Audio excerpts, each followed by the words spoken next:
You're listening to the Teach Better Talk podcast featuring expert educators eager to share progressive tactics to reach more students. Teach Better Talk is created by teachers and fueled by passion. Let's get started.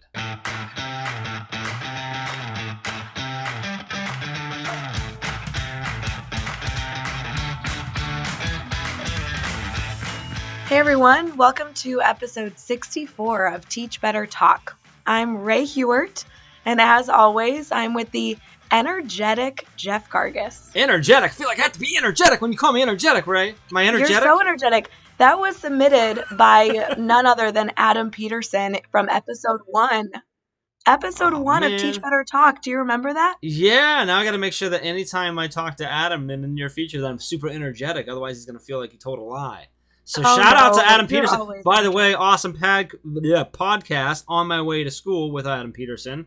So definitely give that a listen. And he has a big celebration on May 9th. It's his Make Someone's Day Yellow, which is an amazing, amazing, amazing day.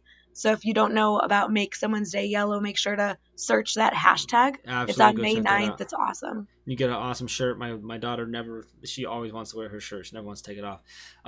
Jeff, we're going to actually be together that day. You're going to be in Chicago. Ooh. And I am so excited. I'm going to wear my shirt. Me too. Yeah. Let's make sure I don't forget to do that. We should do that. And another big celebration, just congratulations to Adam for signing a book deal with Burgess. Oh, yeah, Burgess. We're going to be book buddies, which is awesome. He shouldn't be too far behind us, which is great. So super excited about that. So really, really cool. Ray, I wanted to get in. I know you normally ask me how I'm doing. I'm doing energetic. I want to ask how you're doing because I know we can tell, if you're listening, that Ray's voice is just a little bit different today. So what's going on over there? Are you saying you don't like my voice? I love your voice. I kind of want you to sing Smelly Cat. Yeah. You know what? I'm watching Friends. I'm watching all the seasons. And I just watched the episode where Phoebe lost her voice and became this awesome jazz singer. Shoes. Yeah, it's so good. I love it. Jeff, I won't lie to you. I'm a little sick. Yeah. So we were talking about this and, like you're like, you told me this morning, I don't have much of a voice. I said, well, let me know if we can't do this or whatever. And I said, well, you sure you're okay? And you said, yeah, getting sick is part of life. Sometimes you get sick. Yeah. But like that's not an excuse to just, sometimes you got to push through it. Sometimes you still got to do it. Sometimes you got to do what you got to do, take care of yourself to get back to good. But yeah, and I'm doing all the things you're supposed to do, right? Like hot tea and resting my voice. But when it comes to podcasts, we book these things months in advance, and we have incredible educators we're interviewing. And I'm like, to be honest, what do our listeners care if my voice isn't good? That's the people that we're having as a guest on the show that matter. Who cares about me? I agree. It's really just all about me, and I'm the one who matters. I totally agree. That's exactly Jeff, what we're thinking. No, Jeff, but it's about you. You're what? Right. What's that? It is about you. You're right. It's all about you. But when you say that, what I think about is like, we book these way out. We were just talking about how we're booked up for like the next four months or so as far as recording dates. Like we're booking people months out in advance. So these people, these amazing educators, they're busy. They have families. They have things that they're trying to do in their lives, and they're taking time out to talk with us. So we push through a lot. There's been nights when I don't feel great. There's been other times when you don't feel great and you just can't hear it in your voice, right? And we push through, and you got to show up. It's important. We know these stories are important.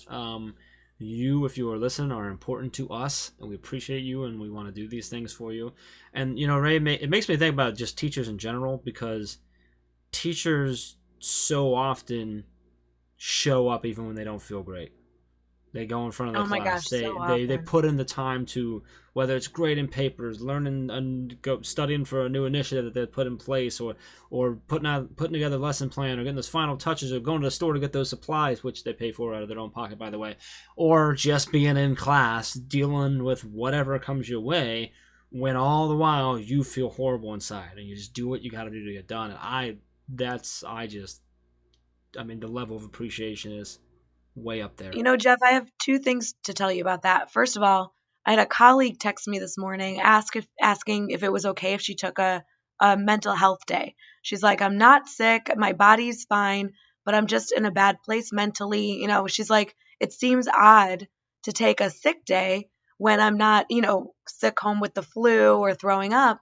And I'm like, no, educators push themselves to the highest extreme. And it's okay for you to take a few moments like to work on you, because you matter, and you can't fill up. What do we say all the time? You can't fill glasses when you're empty, or whatever that better phrase is. Yeah, well, I'll flip it to how I was saying with teachers show up. Like, you can't show up if you beat yourself down and you don't ever show up for yourself too. Absolutely. So sometimes, you got to take that. Sometimes you got to take that mental day when you're not quote unquote sick, so that when you are sick, you can push through it and be there. You know what I mean? Like, so. Well, and it's that health balance. Health is not just, your body. Health is your mind as well. So I just want to congratulate her. I was so proud of her for taking a sick day. And while I probably needed one, I was able to push through, and, my issue is just in my throat. Everything else is fine. So I think that a little reminder that we work really hard and that everybody powers through, and whether we like to admit it or not, Jeff and I are human. So, that you get the raspy voice. My biggest fear though, Jeff, is that our listeners are going to hear my voice, for this episode and maybe a few more after this, and like prefer it this way. And it's not going to stay this way, guys. Like my squeaky voice is coming back, whether you want it or not. Well, I think they'll get over it. They'll be okay. And if they aren't okay, they can tell me, and we just won't tell you. We'll lie to you forever. So I appreciate that. Bad. Yeah, I figured you would. So, because of that, what I don't want to do, I don't want to talk too much longer on the front end of this. We have an awesome episode here. So much stuff that we can pull out. I'm going to ask you that in a second. We have Jeffrey Austin, who has been in our PLN for quite a while now. He just recently hosted Mastery Chat. He's very involved in Mastery Chat. He's done some guest blogging with us. You and he have written co-blogs together that are phenomenal. Jeff is actually a World Humanities teacher, a Writing Center director, and the English department chair at Skyline High School, which is in Ann Arbor, Michigan. He also serves as the Midwest Regional Representative for the Secondary School Writing Centers Association. That's a mouthful. And the Secondary Schools Representative for the International Writing Center Association. 2017, I'm going to try to say the county name, Washtenaw, I think is how you say it. County Commendable Teacher by the Ann Arbor Ypsilanti Regional Chamber of Commerce, and the 2018 Innovative Educator by the Michigan Department of Education. Those were both for his work in creating literacy, community, and equity through writing centers. He is so passionate when it comes to getting students passionate and excited about reading and writing. That's really, really cool. I actually talked about it really early on in the episode because you can just feel it from the start of the whole thing. So super excited to have him. He helped start and build the it's the Skyline Writing Center, which is like just a total student-centered spot he talks about in this episode. It's just a super cool thing. He has a couple quotes that I'm not going to say, but that I wrote down that, man, are just awesome in there. They're in the show notes, but super, super great episode. Ray, you've done some co-blogging with Jeff. You've known him a little bit longer than I have.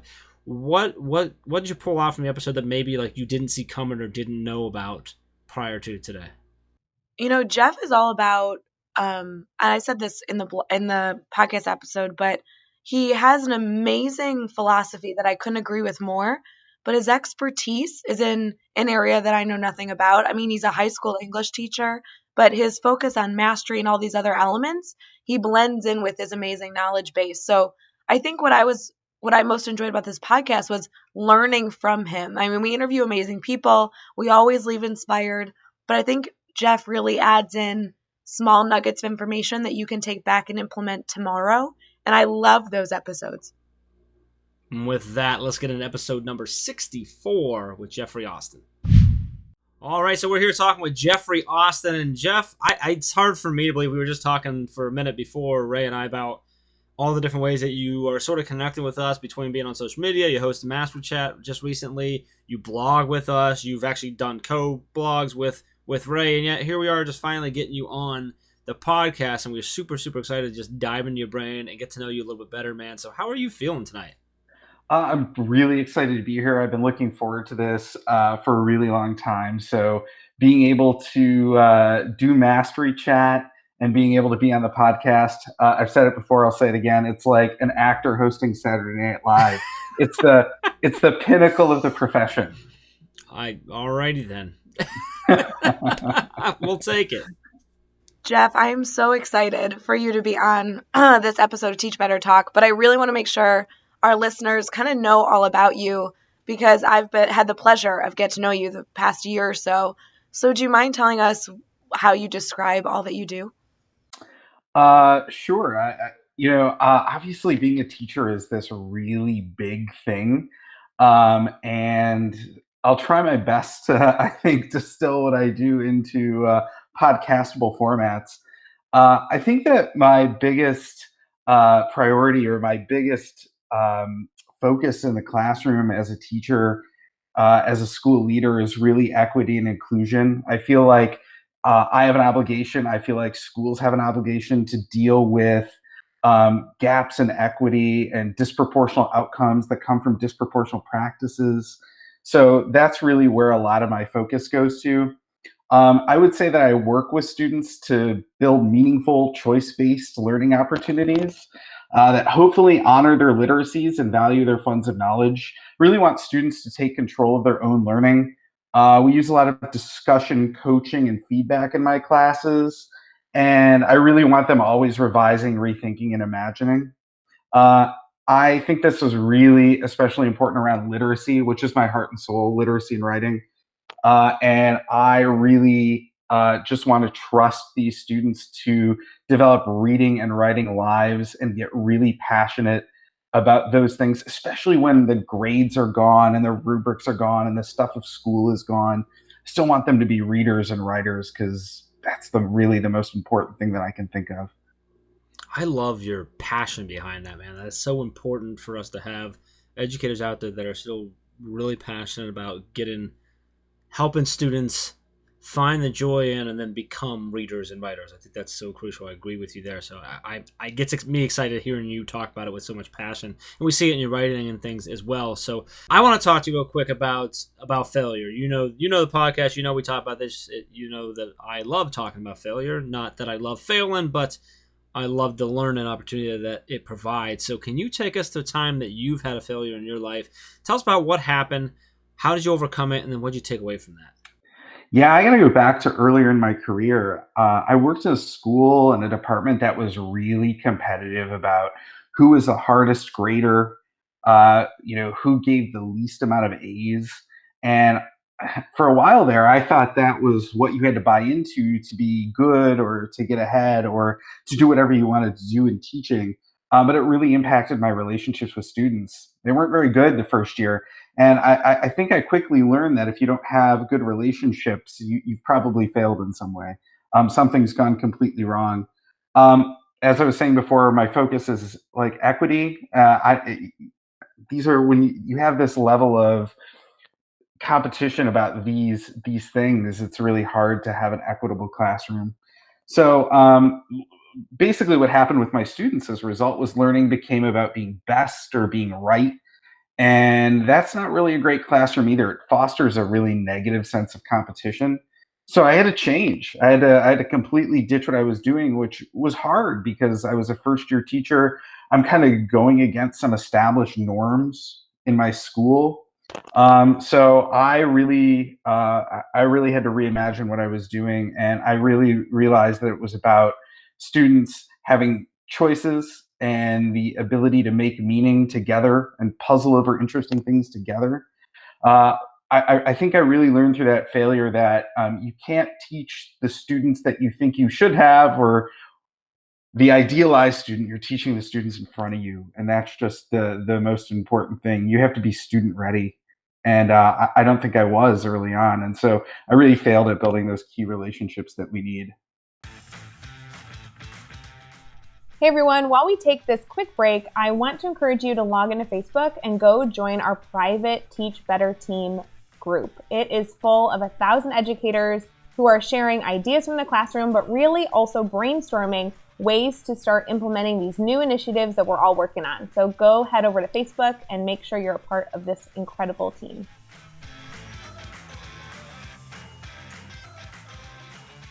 So then what are some of the changes that you made since then to help yourself build those relationships and be more student ready, as you call it? One of the things I'm really, really excited about over the past few years is the way that this idea of student choice has really come into the mainstream. I was on Twitter in like the nascent days of like 2009. I was one of the first teachers on Twitter in my school. I had like 12 followers. I don't have much more than that today. But I felt like I was really tweeting into the abyss, but I came across some early education chats. And so it's really exciting to see that some of the things that were kind of pushed out into the periphery have come to the center now. And I'm really excited that student choice is one of them. I think another thing that really had to change was I had to unlearn a lot of things. Oftentimes to learn, I think we do have to unlearn. My students have to do a lot of unlearning too. Like I was saying before, my classes are all discussion oriented and feedback based and reflection based. Students self-report their grades. So a lot of these things that we use to measure ourselves that are very artificial are gone. And so students have to sort of reimagine themselves as students, just as I had to reimagine myself as a teacher. One of my heroes, Bo Schembechler, always used to say, the team, the team, the team. And I think that's what a classroom's all about. We really have to invest in ourselves in this idea of the team and kind of reprioritize that over, again, being right or best, because I think that's going to be what facilitates the learning. I love the team mentality. That's really cool. Not sure if I've heard him put that way before, but it's so true. We talk about like all of us, we're all out here with all the teachers now, and we're all on the same team trying to work for kids. But within individual classrooms, you're also the same team. You're all working for a common goal of learning what it is that you're doing and developing passion stuff. So I love that. I love how you put that. So let's flip it now. Let's talk about a successful moment. This could be something big, something small, but tell us about a time that you've felt successful. What was it that happened? Why was it a success for you? And then what did you take away from that experience?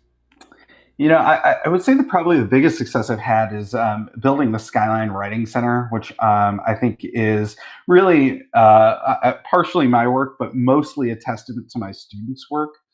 We've really crafted a student-centered, student-led space that's really committed to addressing these ideas of literacy that we've been talking about so far.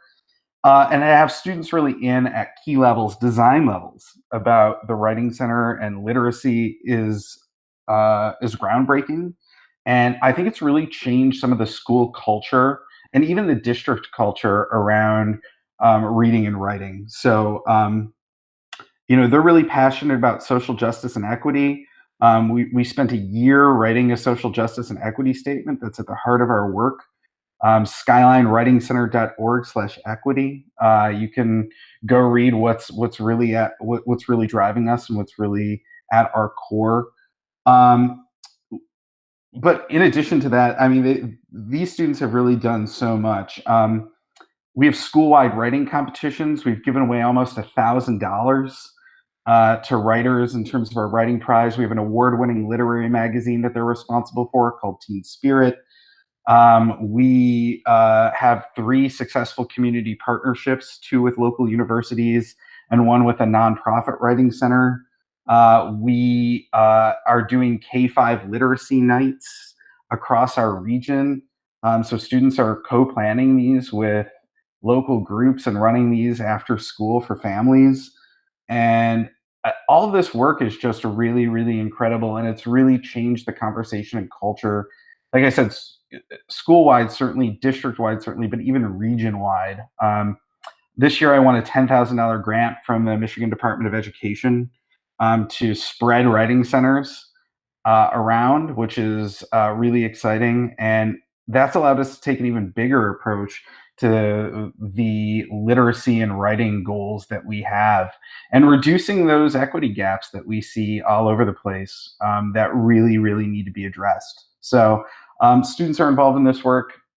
I'm really passionate about this work, and it's been really great to see over the last 7 years. But the key, again, unlike my failure, student-led, student-centered, they're doing the work, they're making the choices, they're in command, and it's really, things are really best when I just stay out of the way and let them do the amazing things that they're capable of.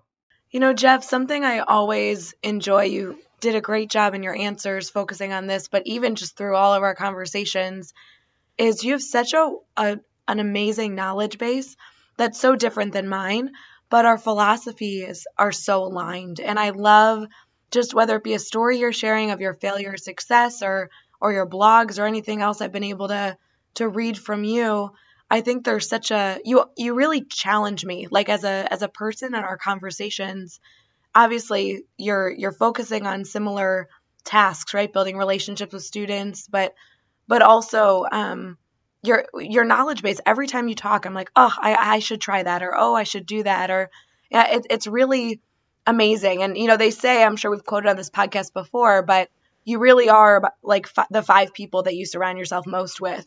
And I'm like, every time I hear you talk or tell a story, I'm like, oh, I need to continue to pick his brain, because you're doing such amazing things inside the classroom or with your peers or your colleagues or with your students.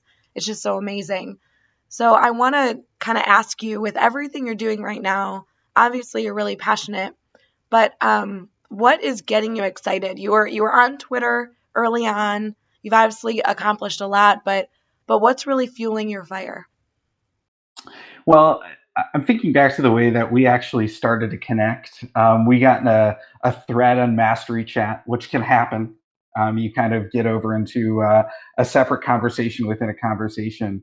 And we were talking actually about, started talking about community partnerships and how we bring the community into our school and we bring our school into the community, and how those walls are starting to fall. This is another thing that's kind of, I think, coming into the mainstream a little bit more, and people are really figuring out how to do it, thanks to people like the Teach Better team, who can really help them think about like what it can look like when your school sort of moves off campus. And then we had a really great phone conversation, and I mean, you're really the guru, the maestro at community partnerships. I would say that ours are really, we're only doing them for a couple years. They're strong, they're established, but this is what's getting me excited, I think, right now, is that people are starting to realize what those potentials are for a kind of a borderless school, I'll call it.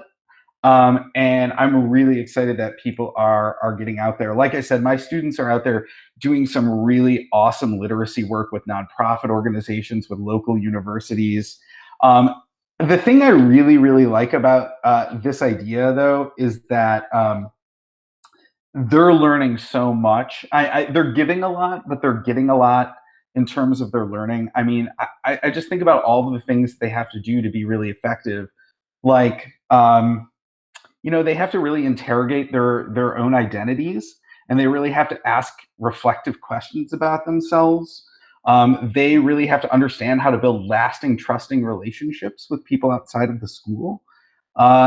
These are important skills that are going to benefit them way beyond me or way beyond our school. They're going to need these for the rest of their lives. And I couldn't provide that on my own in the classroom. So being able to have these opportunities that are really authentic and really meaningful and really doing big work are incredible for their learning. And I really think that, again, putting equity and inclusion at the forefront, this is important. I think one of the things that they've realized, and this is really a very important lesson, I think, for them, is that we're talking about equity gaps, and we're talking about literacy gaps, and we're talking about how to fill those.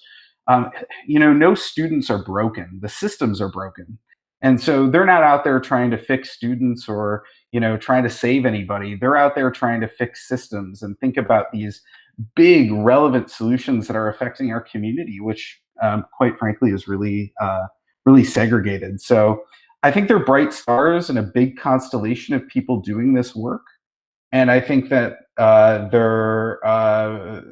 they'll continue to be. They're really changing their corner of the world. History will record their greatness. I have no doubt about that. All right, you said about 1,000 things I want to touch on, because there were so many good components about what you just said, but one particular one was your line about bringing in essential skills, social skills, life skills into a classroom, and how I think your statement was, I can't do that on my own. So, and you were talking about that's why you bring people in. And I have to tell you, like, nobody can. That's why it takes a village. Like, to really teach a whole child, it's not just what you can do as a teacher, but what connections you can make. We are, episodes and episodes ago, we interviewed Jimmy Cassis. Do you remember that, Jeff? Mm-hmm. Oh my gosh. And he was talking all about collecting dots and how, it's all about what dots you have and the connections you can make. And at the time, as a teacher, I'm thinking, yeah, how can I grow my network? Who can I connect with? Like you, Jeff, how can I continue growing as an educator? But the reality is that your concept of not doing it alone and you need to bring people in is introducing that dot concept to our students. How can I give them more resources? How can they really grow as a full person? And you know, this is my love. I'm so glad that you brought that up, but I'm just such a fan of what you're doing, because you're right, it's really important work. We're all stars in the constellation, but to make that constellation shine, we all need to shine. And I think that's a lot of the work that we're doing. And like you said, it's giving them really great access to resources beyond what I could give them. My students are producing scholarship and presenting at professional conferences with people that are way more important than I am. And that's great to see, because they have really important things to share. But again, they're learning those essential skills about um, presentations and interacting and networking and how you build partnerships. So I love the dots idea. Dots idea is great. That's really good. And you are pretty important, so don't put yourself down in that part. In terms of advice, though, the question we always ask is, what advice do you have for teachers? And for you specifically, you're obviously a leader in a lot of what you've been working towards. But for those teachers that are listening to you speak, they want to continue to strive for that. What advice do they need? Well, I think the first thing to do really is to set up a collaborative classroom community. Again, going back to this idea of the team, the team, the team. I think there's a lot of pressure. I work with pre-service teachers a lot. I think there's a lot of pressure to hit that gas pedal into content. And I've got to teach these books and these skills. And it's like, well, instead, let's pump the brakes for a second and really focus on building that robust classroom community. That's going to be the fuel that makes the car go. That's going to be the thing that makes all the other things that you want to have happen. One of the strategies that I like to use really early on in my classes and throughout, especially when I'm teaching something like English 9 or 10, is stories, not stuff. So what we'll do is we'll pick a topic. We'll find a mentor text, like a story from The Moth. We'll look at it together and we'll start writing. And every student's writing for 30 minutes. And then we'll have an open mic share out at the end. And everybody shares over the course of a trimester. And there are no grades, and there are no red pens, and there are no rubrics. It's just the stories that make us human, not the stuff that can kind of weigh us down when we get into the grind of school. This is how I learn about students and really build that collaborative classroom community. And the other thing I'll just say that's really important, that's another big component of mine, another big passion of mine. And if you've ever followed along on Mastery Chat, or if you are one of the 12 people or however many that follow me, you've probably seen me talk about feedback, because I can have these dialogues with students that are really robust, which is a form of feedback. You know, it's not putting the comma in where they may have missed it, but it's really getting to know them as people, as readers, as writers, as thinkers. And every student deserves that level of feedback in every class. One of the biggest equity issues in schools today is that not every student gets that. And if I could change anything, would that be the thing I would change? Because I know how powerful really meaningful, personalized, timely feedback can be to a student. It's not just about building their skills, but it's about building a relationship with that student. And it matters so much. So if you're new, if you're a veteran and you don't feel like you have time, please make time. Other things can go, but that feedback and that dialogue cannot go. It's so important. You're the best. I could not agree more. Yeah, I'm loving it. I am loving we're all stars in the constellation. We all need to shine. That was like awesome. I couldn't write it down fast enough. So now, Mr. Awesome, I'm going to give you a chance to shine. See how I did that, Ray? Yeah. That in, huh? Nicely done. That's actually typically where Ray is shaking her head thinking, you're such a loser. Anyway, yeah, totally true. So what we're going to do here, Jeff, is the next 6 questions we're going to do fast. And your goal is to answer each one in less than 15 seconds or less. Are you ready to roll? I'm ready. All right, Challenge accepted. What is one ed tech tool you cannot live without? Mentimeter. Okay, I'm going to have to go over 15 seconds and ask, what is Mentimeter? I don't know if I'm aware of that one. So Mentimeter is this great thing that I was introduced to a few weeks ago, and I actually used it. It is basically it's hybrid presentation and crowdsourcing capabilities. So you are running the slideshow that people are looking at on their device, but you can build in all of these little crowdsourced presentation elements. So you can collect feedback on your presentation, or you can collect data from people. It's great. Very, very cool. All right, give us a book that you're reading right now. Toni Morrison, Source of Self-Regard. Who do we need to follow on Twitter today? I'm going to give you two of my colleagues because they're amazing. Chris Erickson at Erickson English, and my other really great colleague, Crystal Jaskalainen. If you search Crystal Jaskalainen, she'll pop up. She's from the Upper Peninsula of Michigan, and she's Finnish, and that's how you get Jaskalainen. Awesome. What's the best YouTube channel or website for educators? I love teaching tolerance. And give us a daily, weekly, or monthly routine that every teacher should get into. I'm going to go back to what I just said. Please provide meaningful, substantive, timely feedback to your students. It's the thing you got to make time for. Even if it's just plus delta feedback, it's so important. And what is the best piece of advice you've ever received? I'm going to go all the way back to my student teaching. You are the grown-up in the room. If you don't like something, it's probably your fault. And it's within your agency to change. So if you control the weather and you don't like the way it's going, you can make some really important changes. Okay, that was awesome advice. I feel like I want to write that down or put that on Twitter or Instagram. If you're the grown-up in the classroom, if you don't like something that's happening, you have the agency to change it. Man, yes. I think so many people say, "Oh, I don't really have any agency. Like, I can't make changes." I run into this a lot, especially with the pre-service teachers I work with. But we do have agency, and don't let that be an excuse for not doing the things that are good and right for students. In your classroom, you do have agency. You can control it. Well, Jeff, I might have the most important question for you tonight, and that has to do with our listeners connecting with you and making sure they can continue to get all this value, in addition to, I'm sure, going and reading all of your awesome blogs and all the other things you've been able to do. So how can people connect with you? So you can connect with me on Twitter. I'm at Mr. Austin A2. You can connect with the Writing Center at Skyline_WC. I'm also at Mr. Austin A2 on Instagram. You can see my latest post, which I think is photos from the Mariah Carey concert a couple of weeks ago there.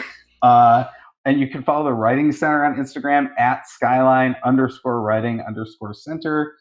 And then my website is jeffreyaustin.org, where I have not posted about Mariah Carey. And then you can also check out the Writing Center at SkylineWritingCenter.org. Awesome. And you can find all the links and all the resources and everything we've talked about in this episode with Jeffrey over at teachbetter.com, as well as his really important links to connect with Jeff as well. You can also catch him and occasionally doing a guest blog over there as well. So make sure you head over to teachbetter.com for all the show notes. Be sure to hit that subscribe button so you don't miss any of the upcoming episodes. And if you can give us a rating and review, we'd really, really appreciate that. And then let's take it one step further. Think of 3 colleagues who need to hear these amazing stories and share this podcast with them, because some of you are listening. You've given us the review, you've given us a rating, but you haven't shared this, and it's the best podcast in the world. So let's just go ahead and get that done. So, Jeffrey, man, this was awesome. I'm so glad that we finally got you on here. You've been in our world for a while. You've done blogging with us. You've done Mastery Chat. You're always in Mastery Chat. We love your outlook on things, and this was really great to just kind of dive a little bit further in and get to know you a little bit more. Some phenomenal quotes that I snagged out of this episode I'm super excited about. So, man, just really, really appreciate you. Thanks for coming on. Well, like I said, being able to interact with the Teach Better team is like the professional jam. It's like you've climbed Everest. I mean, you're people at the top of your game. And you do so much for the teaching community. So thanks for setting up these podcasts that give us exposure, that help us learn. Thanks for setting up an awesome PLN like Mastery Chat, where we can go to every week and find things to use Friday morning that makes our teaching better and that makes our students learning better. I couldn't be more grateful for all the work that you do. So thank you. I appreciate those kind words. They really truly mean a lot to all of us. I was going to see if you'd be. Do you want to switch it up a little bit? Do you want to take us out with a live from New York at Saturday night? Ooh, yeah. This is exciting. Live from New York, it's Saturday night.